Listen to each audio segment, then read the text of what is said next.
សិនជាបាត់បង់ជាលើកទី3លើកទី4ទៀតនោះអូនសិនជាទៅរងគ្រោះដល់ខ្លួនឯង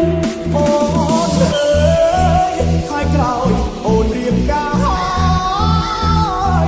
ធៀបការត្រាត់ត្រើយក៏ใจហើយដែរឯបងឯនេះស្ទើរឈួតលំមើលែ